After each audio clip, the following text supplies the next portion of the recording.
Have you ever opened a box and found a version of your partner you never knew existed?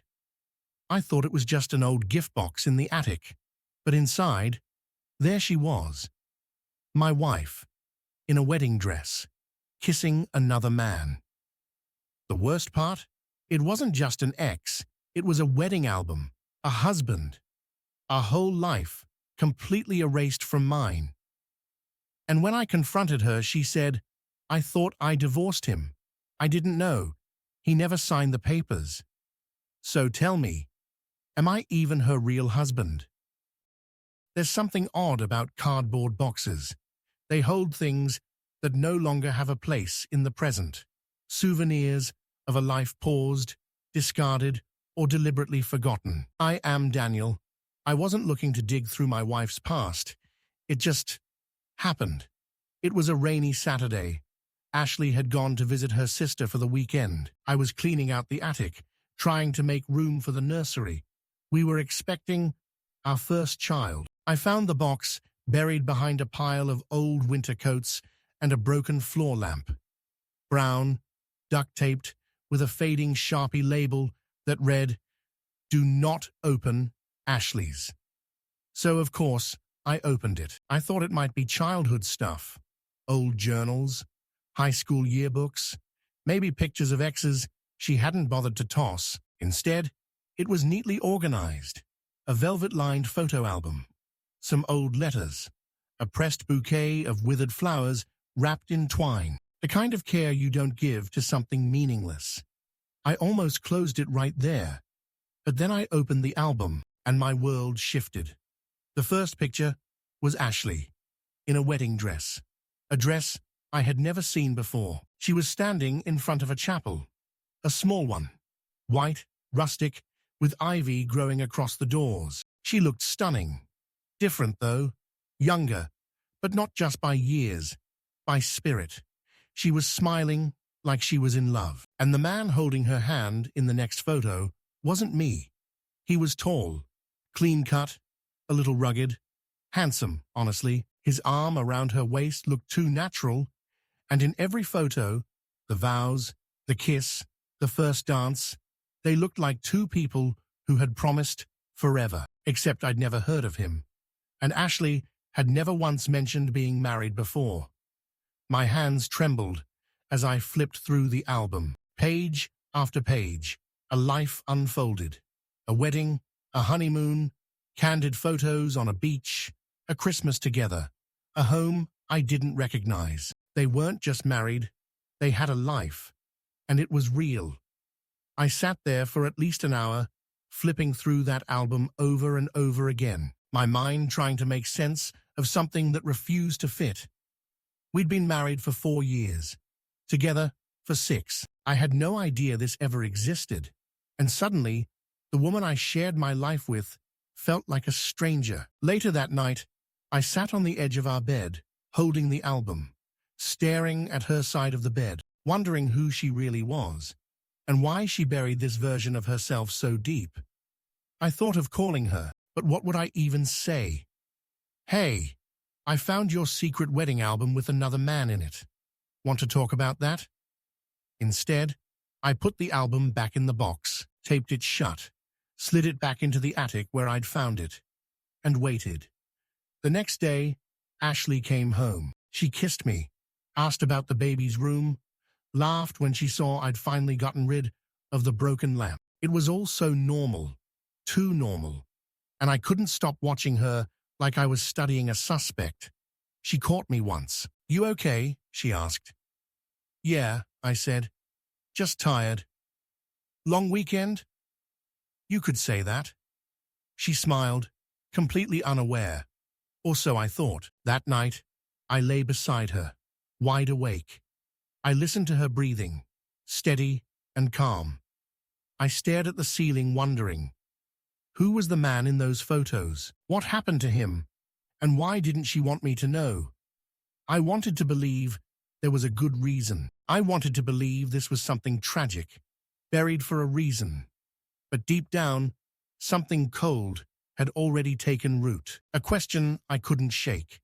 What if I'm not the first man she promised forever to, Just the first one who didn't know better. I couldn't sleep. Not because of guilt. I hadn't done anything wrong. But because I had opened a door that couldn't be closed now. That album, those photos, that man, they were burned into my mind. So I got out of bed quietly, careful not to wake Ashley, and went back up to the attic. This time, I wore gloves. Not because I thought I'd leave evidence, but because it made me feel like less of a criminal somehow, like I was handling radioactive material, which, in a way, I was. I pulled the box out again and opened the album, page by page, searching for anything. A clue, a name, a date. And then I saw it, scribbled in small, delicate handwriting on the back of a photo. James and Ashley. Our beginning. March 14th. James. Not just a name, a husband's name. James. I didn't know any James in her life. Not in our friend circle. Not among her relatives. Not from any of the stories she'd told over the years. It wasn't just a name she didn't talk about. It was a name she had erased. I searched through the letters next. Yellowed envelopes. No stamps. Just folded, handwritten notes tied with a string. The first one began with, "My love, I don't know how to explain how I feel today. Marrying you was the easiest decision of my life." I stopped reading. This wasn't just a fling she regretted. This wasn't some quick Vegas mistake. This was a full, beating love story, one she'd never told me about. And suddenly, I wasn't just angry. I was afraid. What happened to James? Why did it end? More importantly, did it end? What if she was still married? What if I was the other man? The questions flooded me like waves, each one heavier than the last. The next day, I tried to act normal. She handed me coffee, like always, talked about baby names, kissed my cheek before heading to work. And all I could see was the woman in that photo, in a different dress, in a different life, with a man I'd never met. I made a decision. I called a friend of mine, Dean, who worked in private security and had access to some legal databases. "Need a favor," I told him. "Is this the kind where I have to ask no questions?" "Pretty much." "Name?" "James, last name unknown. Married to Ashley. Maiden name Ashley Parker. Maybe around 7-8 years ago." He sighed. "Give me a few hours." While I waited, I did something I hadn't done in years. I logged into Facebook. Ashley rarely posted there anymore, but I figured maybe her past had left some digital fingerprints. I scrolled back years. Engagement posts, family vacations, our wedding, ultrasounds. But her timeline ended in 2016 and picked back up in 2019. A 3-year gap. No posts, no tags, no photos, just silence. Like someone hit delete on an entire life. Dean called back around noon. "Found something weird, Dan." "What is it?" "Marriage certificate, Ashley Parker and James D. Whitmore. Married March 14th, 2015. "Okay. No divorce filing." My heart stopped. "What?" "There's no legal record of a divorce under that name. Not in state, not federally." I rubbed my forehead. "Could it be under a different name?" "Maybe, but I dug pretty deep. If she divorced him legally, it's buried real well." "So what does that mean?" Dean paused. "Best case, she got a private settlement overseas or under seal. Worst case, she's still married." That night, Ashley made dinner like nothing had changed, and maybe for her, it hadn't. But for me, every bite of pasta felt like chewing through a secret. "You've been quiet lately," she said. "Just a lot on my mind," I replied. She smiled, unaware of the storm behind my eyes. "Don't overthink everything, Daniel. You're already a great husband." Husband? To who? Because right now, I wasn't sure which marriage she meant. I had never been afraid of my wife before. Not like this. Not the fear of violence or betrayal, but the fear of who she might be when all the layers peeled back. The Ashley I knew was kind, thoughtful, a woman who remembered the little things, the way I liked my eggs, my favorite hoodie, the exact moment in a movie that would make me laugh.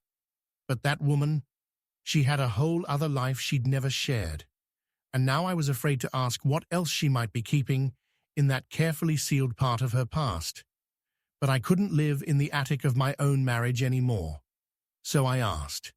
It was late. We were lying in bed, lights off, but neither of us asleep. I stared at the ceiling and said, as casually as I could, "Did you ever think you'd get married more than once?" Ashley shifted beside me. "That's a weird question," she said, her voice light but tight.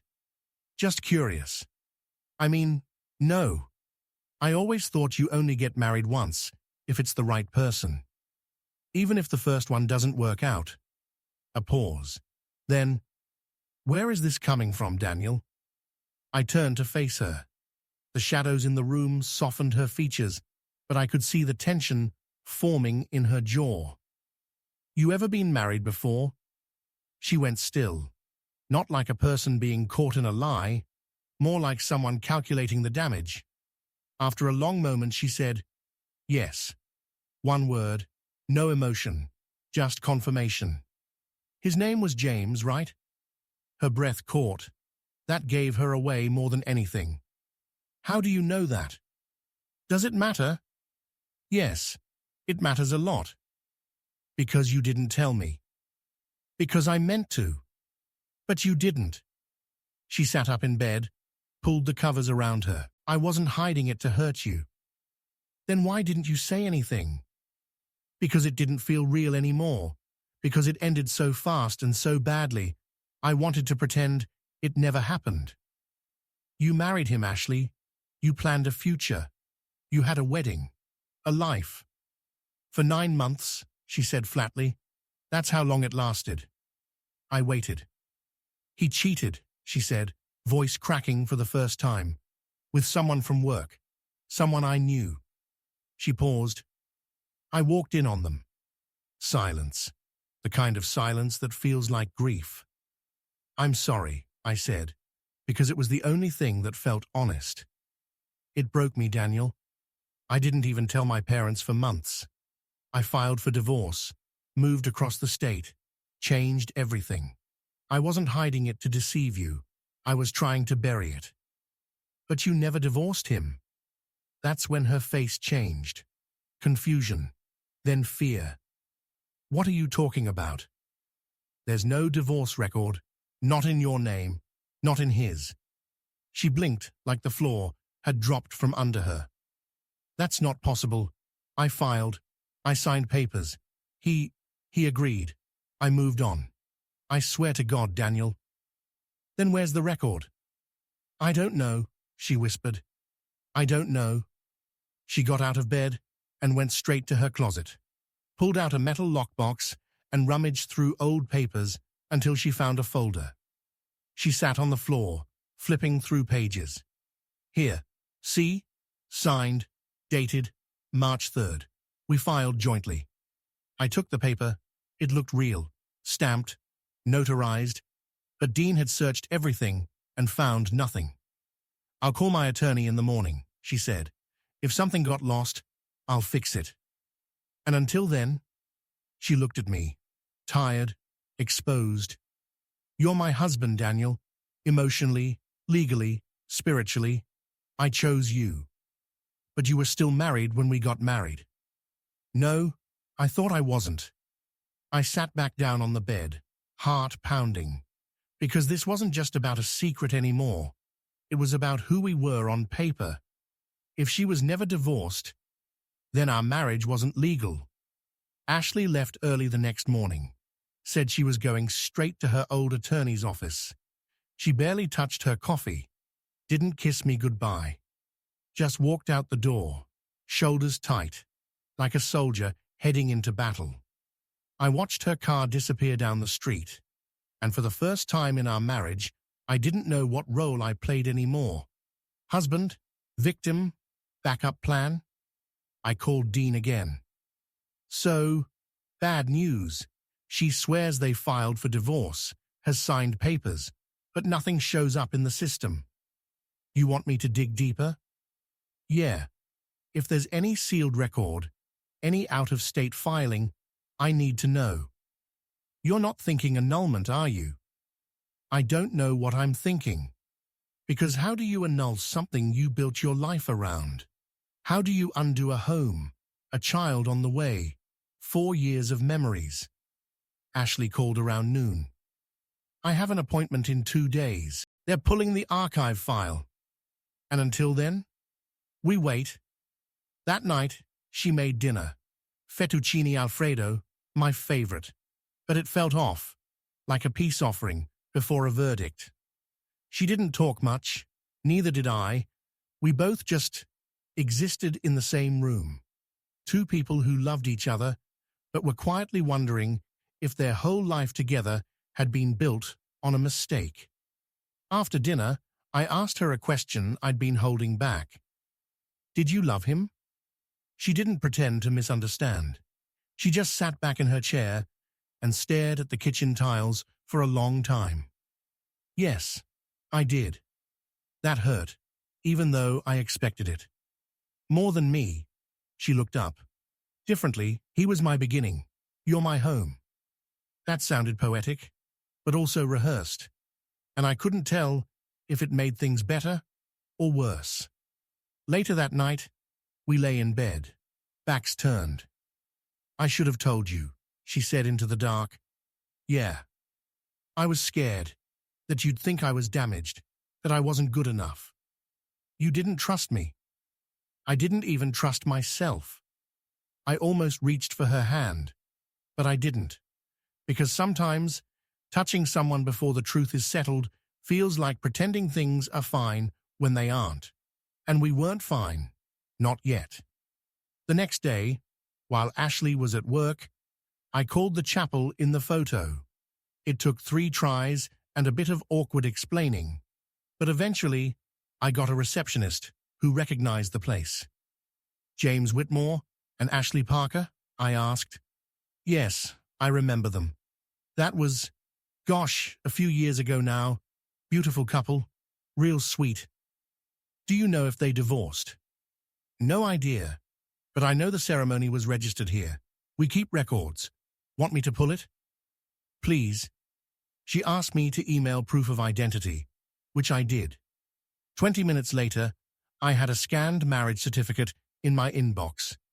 It was real, official, sealed. My wife had married someone else, legally, and until I saw evidence of a legal end, that meant she was still his wife. I started thinking about the baby, about the birth certificate. Would my name go on it? Would we even be able to file it without clearing up the legal mess? And suddenly, this wasn't just about feelings.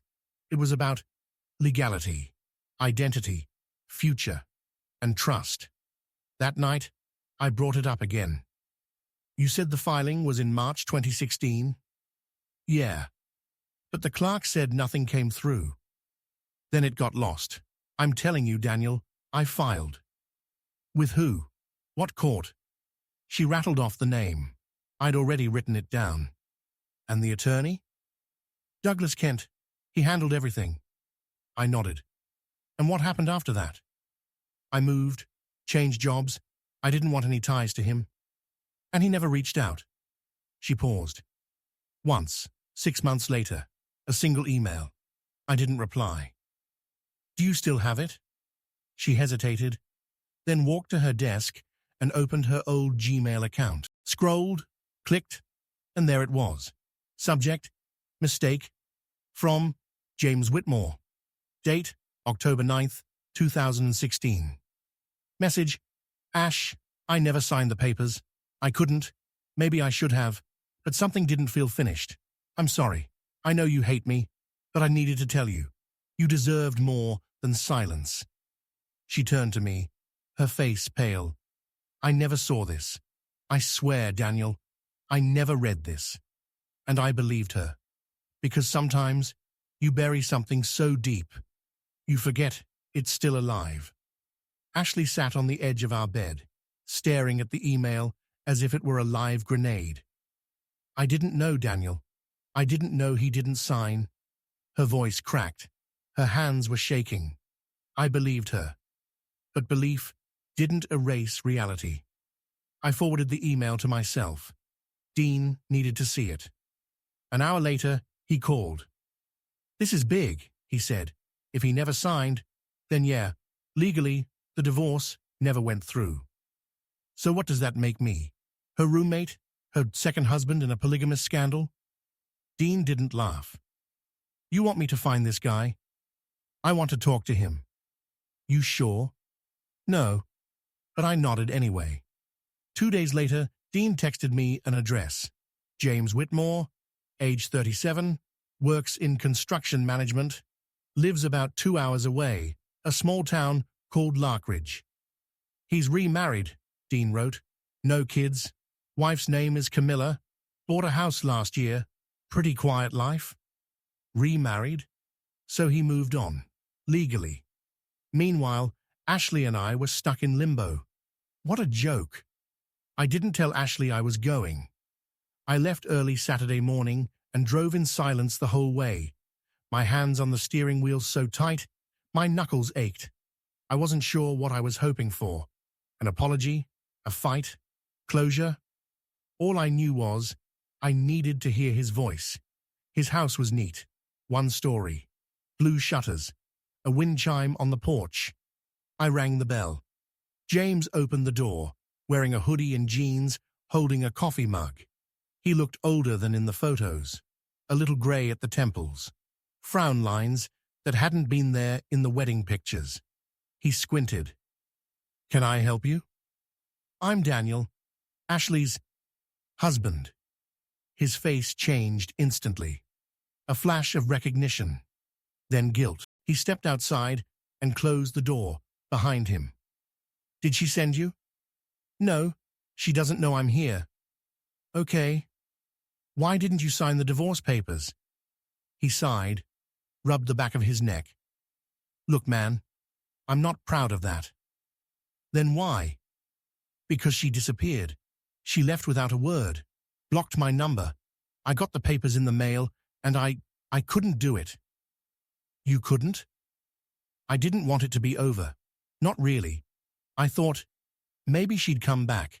Maybe I could fix it." "You cheated on her." "I made the biggest mistake of my life." "Yeah." "And then you left her legally trapped in that mistake for 7 years." He swallowed. "I didn't know she remarried. I didn't even know where she was. After 6 months, I figured she filed on her own." "She thought she did." Jesus. He looked genuinely remorseful. But that didn't change what he'd done. "You're married now?" "Yeah." "So you fixed your paperwork eventually?" "I did it quietly, privately. My lawyer handled it through a sealed petition because, well, I didn't want this part of my life following me." I almost laughed. "You fixed your end." Meanwhile, she was building a life with me, on a lie neither of us knew about. He looked down. "I'm sorry." I handed him a manila envelope. Inside, a fresh copy of the divorce papers Ashley had printed last week. "Sign them." "Now?" "Now." He hesitated only a second, then walked back inside. Returned with a pen. Signed every page without argument. I pulled out my phone and took a photo of every page. Then I called Ashley, placed the phone on speaker. "Hey," she answered. "Where are you?" "With James." Silence. Then, "What?" James leaned toward the phone. "Ashley, I signed everything. I'm sorry. I should have done it a long time ago." She didn't respond. Not for several seconds. Then quietly, "Thank you." And she hung up. I left Larkridge without shaking his hand. Some bridges don't deserve to be rebuilt. But as I drove home, the weight on my chest felt lighter. The chapter wasn't closed, but now at least we knew how many pages were in it. When I pulled into our driveway that evening, Ashley was already sitting on the porch, hair tied back, hands wrapped around a mug that had long gone cold. She stood when she saw me, her eyes scanning my face like she wasn't sure if she should brace for impact or breathe a sigh of relief. I walked up the steps, handed her the envelope with James's signature. "It's done," I said. She took it gently, but didn't open it. "You went without telling me. Would you have let me go if I had?" "No," she admitted. We stood in silence, just the sound of wind, birds, and the low hum of a neighbor's lawnmower somewhere in the distance. "What did he say?" she asked finally. "He was sorry." She gave a short, bitter laugh. "He always was better at apologies than change. He thought you left too soon."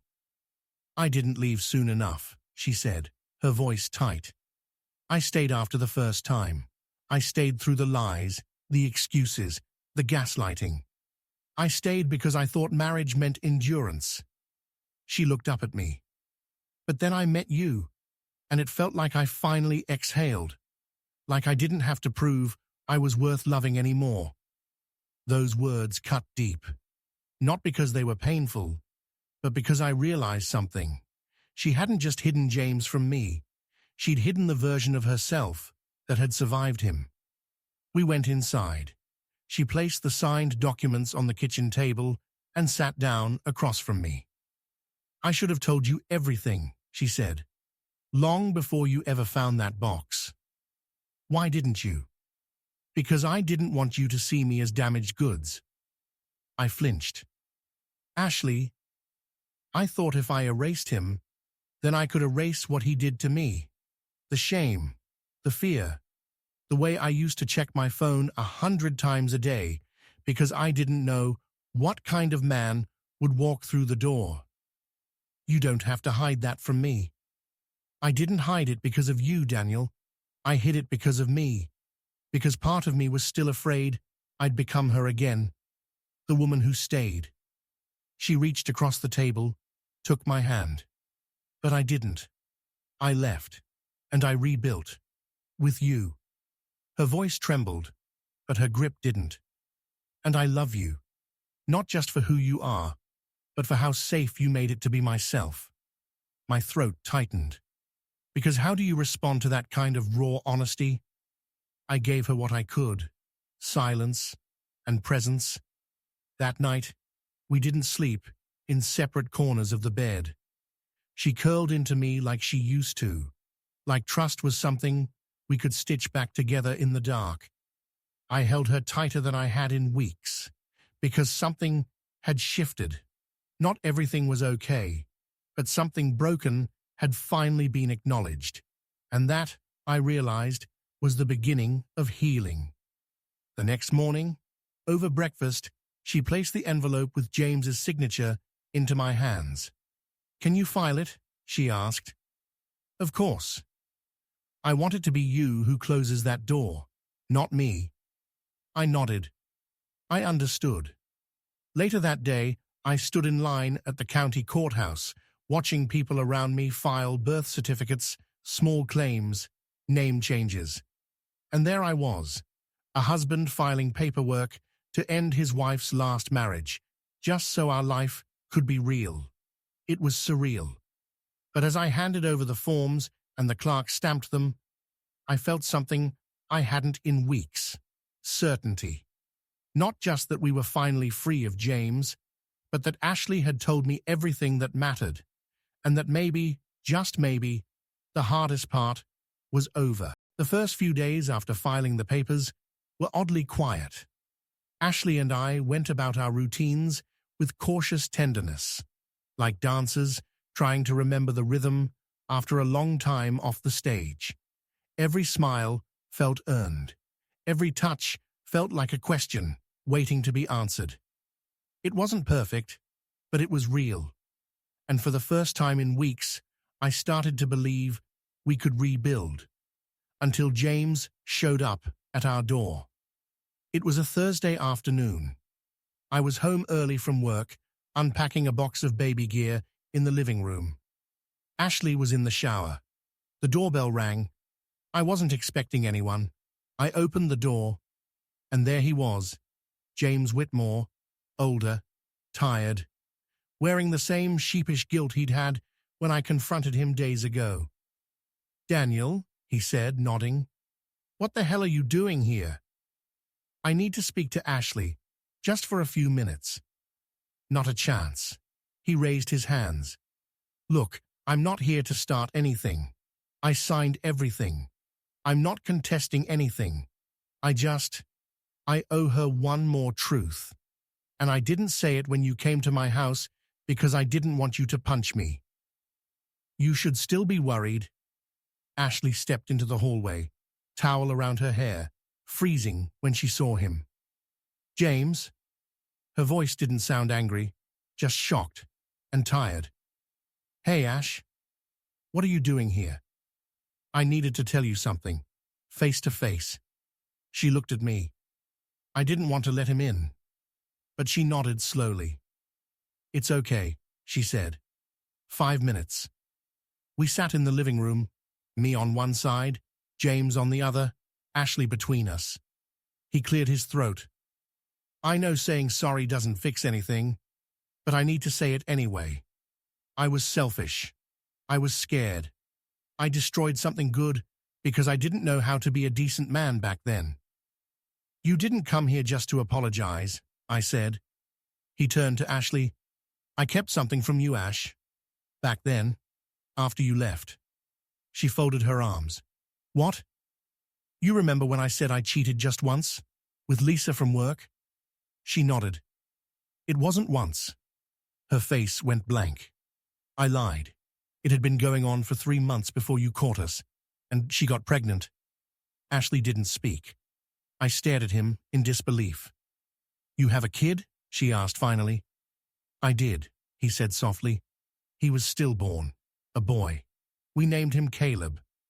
Silence fell across the room like a thunderclap. I had no words. Ashley didn't either. "I'm not telling you this to hurt you," James said. "I just thought maybe part of why I never signed the papers was because I felt like I deserved punishment, like I couldn't move on after that." "And now," Ashley whispered, "now I want peace. For you, for me, for the people who loved us even when we didn't deserve it." He stood. "Thank you for hearing me." Ashley didn't stand, didn't speak. She just nodded once, then turned away. James looked at me. "Take care of her," he said. I didn't reply. He left, and the door closed behind him, like the last sentence of a very long, very painful book. Later that night, Ashley sat beside me on the edge of the bed. She looked lost in thought. "I don't know how I feel," she said. "You don't have to know. He was supposed to be over, done. And now, there's this whole other version of our past I didn't even know existed." "But it's his past," I said, "not yours. I was part of it once. You walked away from it." She looked at me, eyes glassy. "But sometimes I wonder if all the damage I carry isn't from what happened, but from how long I tried to pretend it didn't." I reached for her hand. "You're not pretending now." She looked down. "No, I'm not." And for the first time, I saw it clearly. The weight, the courage, the woman I married, not in place of her past, but because of how far she'd come from it. We didn't talk about James for a few days after his visit. It hung in the air between us, like the smell of smoke long after the fire's been put out. But what struck me most was this. Ashley wasn't grieving him. She was grieving the version of herself that had let him shape her, define her, break her, and then run from it all instead of healing. And now, maybe for the first time, she was ready to face that version. One night, over Chinese takeout, she set down her chopsticks and said, "I want to get married again." I blinked. "We are married. Kind of. Technically, emotionally, illegally maybe, but..." She shook her head. smiling faintly. No, I mean it. Really married, legal, clean, with no shadows in the corner.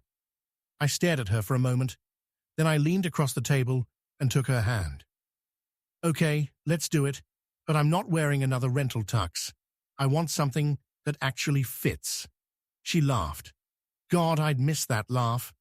We didn't plan a big wedding, no guests, no venue, just a simple ceremony at City Hall, with our closest friend Dean as a witness. Ashley wore a blue dress, not white, because she said this time she wasn't pretending it was her first. She was proud of who she was walking through, and I respected the hell out of that. After the ceremony, we walked through the park, hand in hand, newlyweds again, but with 4 years of real life already behind us. Feels weird, I said, in a good way. Yeah, like we're not starting over. We're choosing to stay. She looked at me. That's what marriage should be. Not just falling into love, choosing it, over and over, even after the curtains pulled back. Later that night, she handed me something, a small white box with a new label written in her handwriting. Us. No edits. Inside were Polaroids, candid ones. Us cooking together, napping on the couch, fighting over IKEA furniture instructions, ultrasound prints, dumb selfies, not staged, not curated, just real. Our album, she said. I like it better than the first one, I whispered. She smiled. So do I. We still had healing to do. There were nights Ashley would wake up from dreams she didn't tell me about. Days I'd catch her staring out the window too long, like she was remembering something hard. But the difference now, she told me, and I listened. One Sunday morning, I came downstairs to find her sitting at the kitchen table with a lit candle and a notebook open in front of her. She looked up. Writing? Unwriting, she said. What's that mean? I'm writing letters to the version of myself I left behind, the one who stayed too long, the one who ran too fast, the one who was too scared to love you fully. She reached for my hand. I'm tired of pretending I didn't live through her. I want to thank her, and then let her go. My throat tightened. Can I read them one day? If you still want to. I think I always will. Sometimes healing doesn't look like fireworks. Sometimes it's slow coffee sips, eye contact that holds, a hand reaching across the bed when there's no apology left, just forgiveness that hasn't run out yet. The baby's due date was just 2 weeks away. Our house was filled with baby books, unassembled crib parts, and tension neither of us wanted to name. Not bad tension, just heavy. Because once you're about to bring a new life into the world, you can't help but ask yourself what kind of people you are now, and what kind of people you want to raise. One night, while folding tiny socks, Ashley said, I don't want her to grow up with secrets. She won't. You say that like it's easy. I looked up. It's not, but it starts here. I reached across the bed and took her hand. With us deciding not to hide anymore, not from her, not from each other. We started talking more openly than ever, about everything, her trauma, my trust issues, how we handled conflict, how we handled silence. She told me things I never knew about her childhood, about watching her parents fake happiness for years and calling it stability. I told her about my own parents' divorce, how they turned us into messengers instead of children. I want different for her, Ashley whispered. So do I. Do you think we're strong enough to give her that? No, I said, but I think we're honest enough to try. We went to therapy once a week, even when it was uncomfortable, especially then, because that's what real commitment looks like. Not just staying through the highs, but working through the lows. One session, our therapist asked us a simple question. What do you want your daughter to believe about love? Ashley answered first. that it doesn't erase you, that you can be fully yourself and still be loved. I said that you never have to earn love by suffering first. We started writing letters to our daughter, one each, for her to read when she turns 18. Mine began like this. Your mother is the strongest person I know, not because she's never been broken, but because she rebuilt herself and invited me into the version of her that was still healing. Ashley's started with, you are not the product of a perfect love story. You are the result of two people who chose truth over comfort, again and again. We framed our new marriage license, put it right above the nursery door, not because the paper meant everything, but because it represented choice. We didn't end up together by accident. We stayed together on purpose. A week before the baby was born, Ashley gave me one last envelope. This time, it wasn't a secret box from the attic. It was a letter she'd written to James, but never sent. She wanted me to read it. It wasn't angry. It wasn't desperate. It was closure. You were the start of something I needed to learn. But Daniel is the start of who I became when I stopped running. And that makes all the difference. That night, I lay awake, thinking about the path that had brought us here. The betrayals, the silences, the truths too late, and how, somehow, love hadn't collapsed under the weight. It had bent, it had nearly broken, but it had reshaped itself into something stronger, something earned. It started with a pain in her back at 2:13 a.m. Ashley shook me gently, whispering my name like she didn't want to scare me. I think it's time. Everything after that was a blur of breathless pacing, hospital bags, car keys, contractions, soft panic, and quick prayers whispered between stoplights. By 6:47 a.m., we were in a delivery room. By 11:06, our daughter was born. They placed her on Ashley's chest, pink and wrinkled and wailing like she already had stories to tell. Ashley cried, not from pain, but from some deeper well I couldn't touch. I stood there, overwhelmed, watching two people I loved more than anything in this world. One I'd spent years learning, and one I'd just met.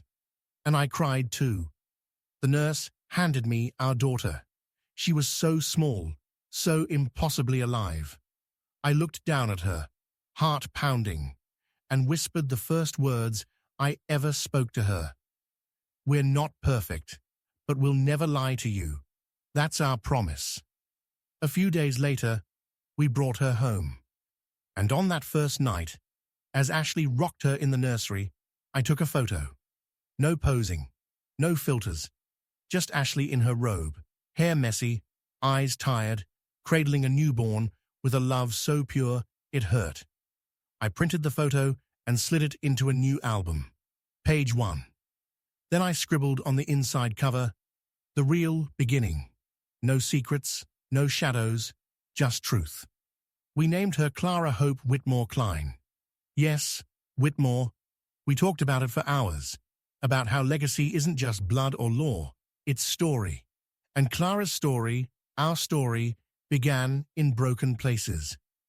But we wanted her to carry the name that reminded us of what we'd endured, not because we were proud of the pain, but because we survived it and became something better because of it. Sometimes I catch Ashley staring at Clara's tiny fingers, and I know she's thinking about everything she almost lost. Not just me, not just our future, but herself. Our old wedding photos, the real ones, the legal ones, hang by the front door now. Next to them, a framed photo of that ultrasound we once thought we'd never fully claim. And beneath that, the little white box Ashley made labeled us. No edits. Because the truth is, love doesn't need to be clean to be sacred. It just needs to be honest. So here's what I've learned. Love isn't about never hiding. It's about what you do after the hiding stops. It's about the courage to unpack your own mess, lay it on the table, and say, "Here, this is everything. And I still choose you." And Ashley? She chose me again. Even after I saw everything. Even after I questioned it all. Even after she let me in farther than she'd ever let anyone. She chose me. And every day, I choose her right back.